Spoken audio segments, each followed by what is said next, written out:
Hello students, इस video का topic है pollen pistil introduction. So let's start. और ये पेज नंबर 31 पर दिया हुआ है। Pollen does not guarantee the transfer of right type of pollen bracket में compatible pollen of the same species as the stigma. देखिए कि जब पॉलिनेशन होता है तो ये जरूरी नहीं होता, इस बात की कोई गारंटी नहीं होती कि सही पोलन का ट्रांसफर होगा, सही प्रकार के पोलन का ट्रांसफर होगा स्टिग्मा के ऊपर। सही टाइप के पोलन ग्रेन से मतलब है कि जो पोलन ग्रेन है it should be able to fertilise the egg present inside the embryo sac, या it should be able to germinate over the stigma. अगर पोलन ग्रेन स्टिग्मा के ऊपर जर्मिनेट कर सकता है, एबल है, ठीक है, और या स्टिग्मा उसको एक्सेप्ट कर रहा है तो वो पोलन ग्रेन कॉम्पेटेबल कहलाएगा।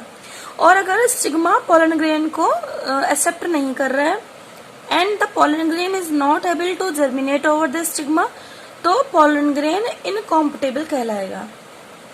Next, often pollen of the wrong type either from other species.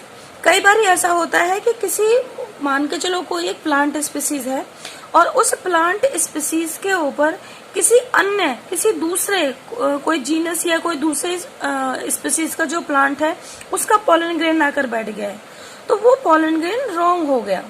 या फिर अगर पोलन ग्रेन क्या है, सेम प्लांट का है, तो भी किसकी वजह से, सेल्फ इनकॉम्पेटेबिलिटी की वजह से, क्योंकि कुछ प्लांट्स में सेल्फ इनकॉम्पेटेबिलिटी का फिनोमिना काम करता है, ठीक है। यानी प्लांट के अंदर जो स्टिग्मा है, प्लांट के फ्लावर में जो स्टिग्मा है वो सेम फ्लावर के या सेम प्लांट के पोलन ग्रेन को एक्सेप्ट नहीं करती है, ठीक है। और इसका जो कारण है वो आपको पहले लास्ट वीडियोज में हम बता चुके हैं आउटब्रीडिंग डिवाइसेस के अंदर। तो इस केस में भी पोलन ग्रेन इनकॉम्पेटेबल हो जाता है। The pistil has the ability to recognise the pollen. और जो पिस्टिल होता है, पिस्टिल में जो स्टिग्मा होता है, ठीक है, तो स्टिग्मा के पास में ये क्या कहते हैं, एबिलिटी होती है कि वो कॉम्पेटेबल पोलन ग्रेन को रिकॉग्नाइज कर सके, whether it is of right type यानी कि कॉम्पेटेबल और ऑफ रॉन्ग टाइप यानी कि इनकॉम्पेटेबल, ठीक है। यानी stigma has the ability, stigma के पास में वो योग्यता होती है कि वो सही प्रकार के पोलन ग्रेन का पता लगा ले। If it is of right type, अगर पोलन ग्रेन सही प्रकार का है यानी कॉम्पेटेबल है, the pistil accept the pollen, जो पिस्टिल पोलन ग्रेन को एक्सेप्ट कर लेगी and promotes post pollen events. और फिर क्या प्रमोट करेगी, post pollination event. Post pollination event का मतलब है कि पॉलिनेशन तो हो गया भाई, पोलन ग्रेन स्टिग्मा के ऊपर आकर बैठ गया, स्टिग्मा ने उसको एक्सेप्ट कर लिया, तो अब क्या होगा, पॉलिनेशन हो चुका। अब पॉलिनेशन के बाद में जितने भी इवेंट होंगे, जैसे कि पोलन ग्रेन का स्टिग्मा पर जर्मिनेट होना, पोलन ट्यूब बनाना, पोलन ट्यूब का स्टिग्मा से होकर, स्टाइल से होकर गुजरना, और फिर ओवरी के अंदर एंटर करना, फिर ओव्यूल में एंटर करना, तो ये सारे जो इवेंट्स हैं वो किसमें कहलाएंगे, पोस्ट पॉलिनेशन, यानी पॉलिनेशन के बाद के, आफ्टर पॉलिनेशन इवेंट। क्लियर?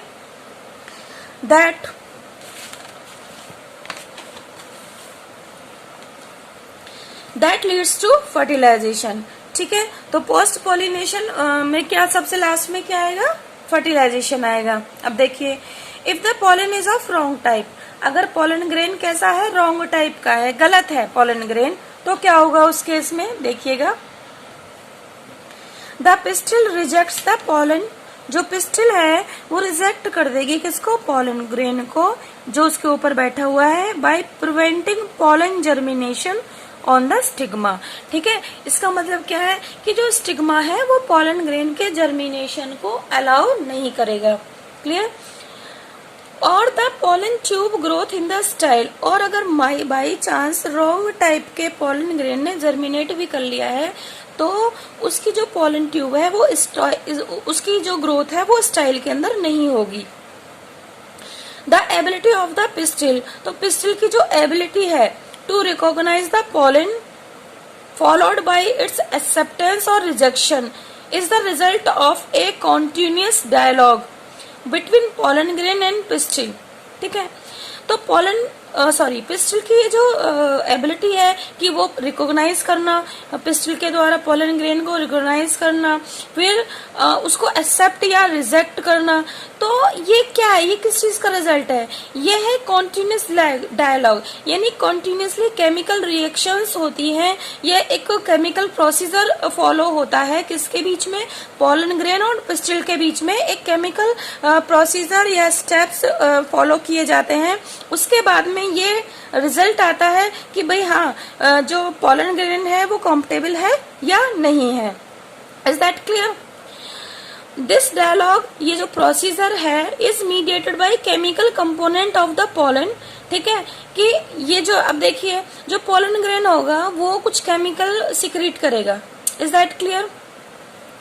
तो पोलन ग्रेन ने कुछ केमिकल्स सिक्रीट किए और कुछ केमिकल्स कौन सिक्रीट करेगा, स्टिग्मा। क्लियर? ठीक है, और अगर पोलन ग्रेन और स्टिग्मा के द्वारा जो केमिकल्स रिलीज होते हैं वो केमिकल्स एक दूसरे के फेवर में होते हैं, यानी if the chemicals release by the pollen grain and the stigma are favourable to each other. Is that clear? तो क्या होगा, उस केस में द पोलन ट्यूब जर्मिनेट करेगी over the stigma of pistil. Is that clear? तो यानी pollen grain है, suppose this is the pollen grain, ठीक है, और हम स्टिग्मा की बात कर रहे हैं, स्टिग्मा।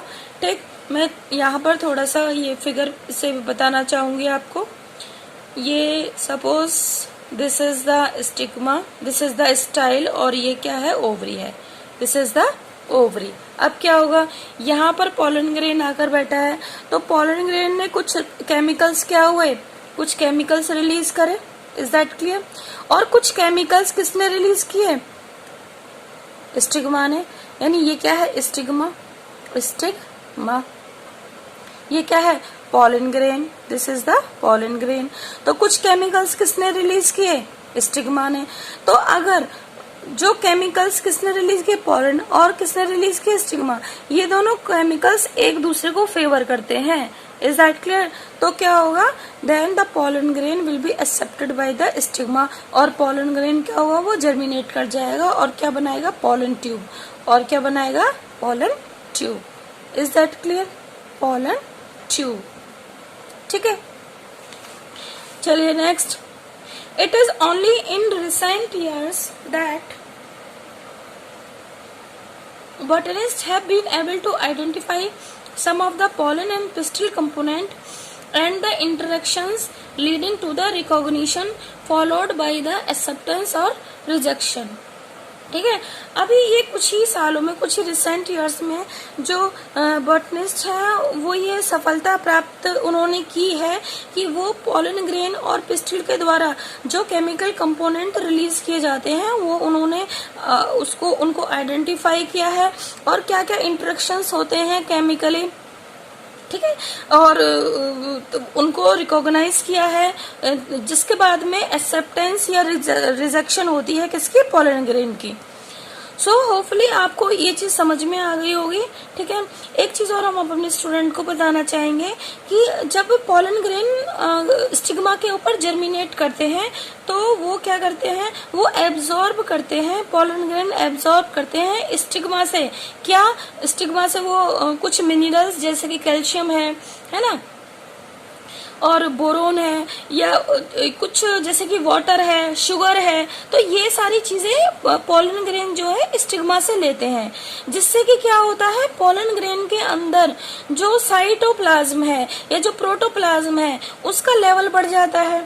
जब उसका अमाउंट बढ़ जाएगा तो पोलन ग्रेन के अंदर प्रेशर, प्रोटोप्लाज्म का प्रेशर भी बढ़ जाएगा। जब प्रेशर बढ़ जाएगा तो वो प्रेशर इंटाइन पर पड़ेगा, और इस तरीके से जर्म पोर के थ्रू जो इंटाइन है वो बाहर की तरफ ट्यूब की फॉर्म में निकलेगी। Is that clear? और इस तरीके से क्या होगा, पोलन ट्यूब बन जाएगी।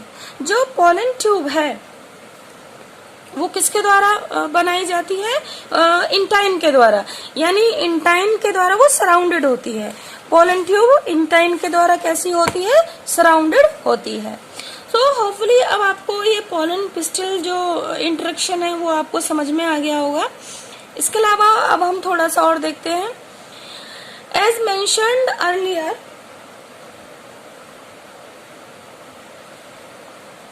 फॉलोइंग कॉम्पेटेबल पॉलिनेशन, कि अगर पॉलिनेशन कैसा है? कॉम्पेटेबल है।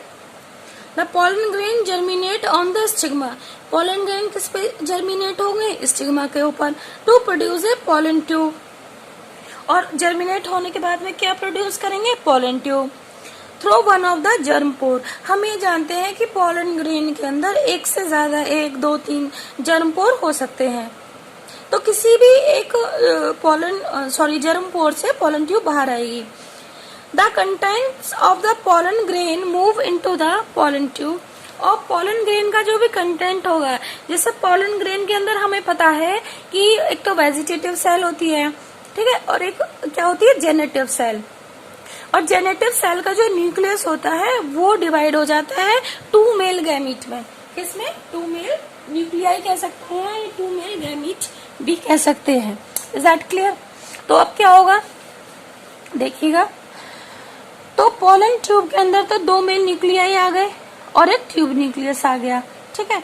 अब क्या है? जो पोलन ट्यूब है वो grows through the tissue of the stigma, तो स्टिग्मा से होती हुई, स्टिग्मा के टिश्यू से होती हुई, स्टाइल से होती हुई वो पोलन ट्यूब कहाँ पर पहुंचेगी? ओवरी तक पहुंचेगी। Is that clear? तो हम यहाँ पर थोड़ा सा देख लेते हैं, इस फिगर में ही देख लेते हैं। ये देखिएगा, so let me show you, ठीक है। दिस इज व्हाट, ये स्टिग्मा है, दिस इज द स्टिग्मा। तो स्टिग्मा को पार करते हुए अब ये क्या है? This is the style. तो स्टाइल में से होते हुए ये जो पोलन ट्यूब है, ये देखिए ये क्या है? पोलन ट्यूब है। तो ये पोलन ट्यूब कहाँ पर? अब ये वाला जो पोर्शन है, ये वाला पोर्शन, ठीक है ना, ये वाला पोर्शन, ये क्या है? ओवरी है। This portion is known as ovary. तो अब पोलन ट्यूब किस में आ गई? ओवरी में आ गई है। और ओवरी में क्या मौजूद है? ओव्यूल मौजूद है। ओवरी में ये क्या मौजूद है? ओव्यूल। और इस ओव्यूल के अंदर, इस ओव्यूल के अंदर क्या मौजूद है? ये एम्ब्रियो सैक, यानी कि फीमेल गैमेटोफाइट। अब क्या होगा? ये जो पोलन ट्यूब है ये ओव्यूल के अंदर जाएगी, माइक्रोपाइल एंड से ओव्यूल के अंदर चली गई, और ओव्यूल के अंदर जाकर ये किसके अंदर जाएगी? फाइनली एम्ब्रियो सैक, ठीक है। ये कहाँ पर ओपन होगी? एम्ब्रियो सैक में। Is that clear? ठीक। तो एम्ब्रियो सैक में अगर हम देखें इधर की तरफ माइक्रोपाइलर एंड पे, एक तो क्या है? एग सेल है यहाँ पर, ये देखिए, और ये 2 सेल हैं जिनको हम सिनर्जिड कह रहे हैं। Is that clear? यस। तो सो लेट्स स्टार्ट अगेन, फिर से हम स्टार्ट करते हैं। तो अभी हमने देखा कि किस तरीके से जो पोलन ट्यूब है वो ग्रो करती है, किस में से होकर जाती है? स्टिग्मा से और स्टाइल से, और कहाँ पर पहुंचती है? ओवरी में। You would recall that in some plants, ये अब हम इस चीज को याद कर लेते हैं, इस रिकॉल करते हैं कि कुछ पौधों में जो पोलन ग्रेन्स होते हैं are shed at 2 celled condition, कि पोलन ग्रेन्स एंथर से झड़ जाते हैं, एंथर से बाहर निकल जाते हैं, और उनके अंदर 2 सेल्स होती हैं। वेजिटेटिव सेल, एक बड़ी सेल होती है पोलन ग्रेन के अंदर, एक छोटी, एक बड़ी वाली है वेजिटेटिव सेल, छोटी वाली है जेनेटिव सेल। और जो जेनेटिव सेल है वो बड़ी वाली सेल के अंदर फ्लोट करती है। Is that clear? तो जब पोलन ग्रेन के अंदर 2 ही सेल्स होती है तब हम कहते हैं कि उसकी कंडीशन कैसी है? 2 सेल्ड कंडीशन, ठीक है। तो ये ब्रैकेट में देखिए लिखा भी है, a vegetative cell and a generative cell. तो कुछ पौधे ऐसे होते हैं कि पोलन ग्रेन तभी झड़ जाते हैं अंदर से जब उनके अंदर 2 सेल्ड कंडीशन होती है। इन सच प्लांट्स, ऐसे पौधों में जो जेनेटिव सेल है, cell divides and forms the 2 male gamete, ठीक है। तो ऐसे तो इस तरीके के जो पौधे होते हैं उनके जो पोलन ग्रेन्स होंगे, तो वो पोलन ग्रेन्स पोलन ग्रेन्स जब पोलन किसी स्टिग्मा के ऊपर क्या होंगे? शेड होंगे, और फिर वो पोलन ट्यूब बनाएंगे। तो तो जब पोलन ट्यूब की ग्रोथ हो रही होती है, ठीक है, तो उस समय क्या होगा, उनकी जो जेनेटिव सेल है वो डिवाइड हो जाएगी। ठीक है, जेनेटिव सेल का जो न्यूक्लियस है वो डिवाइड हो जाएगा और डिवाइड होकर क्या बनाएगा, 2 मेल गैमीट। क्या बनाएगा, 2 मेल गैमीट। ठीक है, अब देखिए, in plants which shed pollen in the 3 celled condition. लेकिन कुछ ऐसे भी पौधे होते हैं कि जिनमें पोलन ग्रेन जब झड़ते हैं तभी उनमें 3 सेल कंडीशन होती है। Clear. Pollen tube carry 3 cell में क्या होगा, देखो यहाँ पर कुछ पोलन ग्रेन ऐसे होते हैं जब वो झड़ते हैं तभी उनमें 3 सेल होती हैं। 3 सेल से मतलब हो गया, एक तो वेजिटेटिव सेल हो गई, 3 सेल से मतलब है यहाँ पर एक तो वेजिटेटिव सेल हो गई और 2 मेल गैमीट हो गए। और ये 2 मेल गैमीट कैसे बने हैं, क्योंकि पहले से ही जो जेनेटिव सेल का न्यूक्लियस है, जो जेनेटिव सेल है वो डिवाइड हो जाती है 2 मेल गैमीट में। ठीक है, अब देखिए, तो इसलिए यहाँ पर पहले से ही जब पोलन ग्रेन शेड हुआ है, एंथर से बाहर आया है, तभी उसमें 3 सेल्ड कंडीशन है। पोलन ट्यूब, तो ऐसे केस में क्या होगा कि जो पोलन ट्यूब बनेगी, यानी इस तरीके के पोलन ग्रेन्स जब किसी स्टिग्मा पर जर्मिनेट होंगे और वो पोलन ट्यूब बनाएंगे, तो उस समय pollen tube carry the 2 male gamete from the beginning. तो स्टार्टिंग से ही पोलन ट्यूब जो है 2 मेल गैमीट को कैरी करेगी। अब देखिए, pollen tube after reaching the ovary, तो जैसे ही पोलन ट्यूब किसके पास में पहुंचती है, ओवरी के पास में पहुंचती है। ठीक है, अब ये देखिए, जो ये पोलन ट्यूब है, ये ओवरी को क्रॉस करके ये किसके पास में पहुंच रही है, बेसिकली ओव्यूल के पास में। ठीक है, एंटर द ओव्यूल, वो किसमें, ये पोलन ट्यूब किसमें एंटर कर रही है, ओव्यूल के अंदर। ठीक है, अगर आप इस वाले पोर्शन को देखें, this is the funicle, this is the funicle and this is what, this is the ovule, this is the ovule. ठीक है, और ये क्या है, this is the pollen tube, और ये पोलन ट्यूब किसके अंदर एंटर कर रही है, ओव्यूल के अंदर। ठीक है, enter the ovule through the micropyle, और जहां से ये एंटर कर रही है, ठीक है, यहाँ पर ओवरी के इस पार्ट को हम क्या कहेंगे, माइक्रोपाइल। ठीक है, अब नेक्स्ट क्या आता है हमारा, हाँ, और इस तरीके से जो क्या कहते हैं, and then enter one of the synergid through the filiform apparatus, और ये पोलन ट्यूब क्या करेगी, सिनर्जिट के अंदर एंटर करेगी और सिनर्जिट से फिर होते हुए ये एग के पास में जाएगी और पोलन ट्यूब के पास में जो 2 मेल गैमीट हैं वो किसके अंदर, एम्ब्रियो सैक के अंदर छोड़ देगी। Clear. Pollen tube after reaching the ovary enter the ovule through the micropyle. ठीक है, और जब पोलन ट्यूब ओव्यूल के अंदर एंटर करती है किसके थ्रू, माइक्रोपाइल के थ्रू, तो इस चीज को हम पोरोगैमी कहते हैं। इस चीज को हम क्या कहेंगे, पोरोगैमी। ठीक है, आप इस तरीके से कह सकते हो कि अगर पोलन ट्यूब की एंट्री माइक्रोपाइल से हो रही है, micropyle is the pore on the ovule. ठीक है, आप इस तरीके से कह सकते हो, ओव्यूल पर एक पोर है, क्या है, एक पोर है, एक छिद्र है, उस पोर को माइक्रोपाइल कह रहे हैं। तो अगर पोलन ट्यूब इस पोल के थ्रू ओव्यूल के अंदर जा रही है तो इस चीज को हम पोरोगैमी कहेंगे। And then enters one of the synergid through the filiform apparatus, और उसके बाद में क्या होगा, ओव्यूल के अंदर क्या होता है, एम्ब्रियो सैक होता है, और एम्ब्रियो सैक के अंदर क्या होंगी, 2 सिनर्जिट सेल होंगी।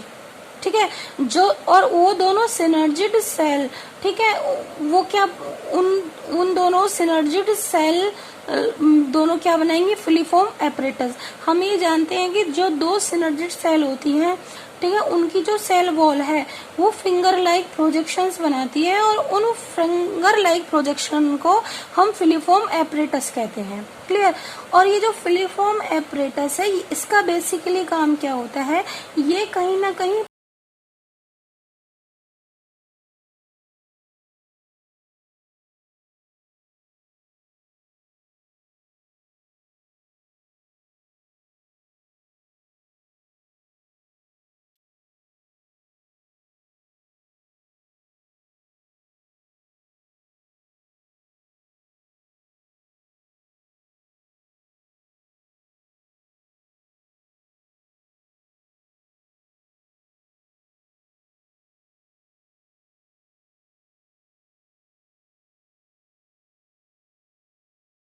and thank you so much.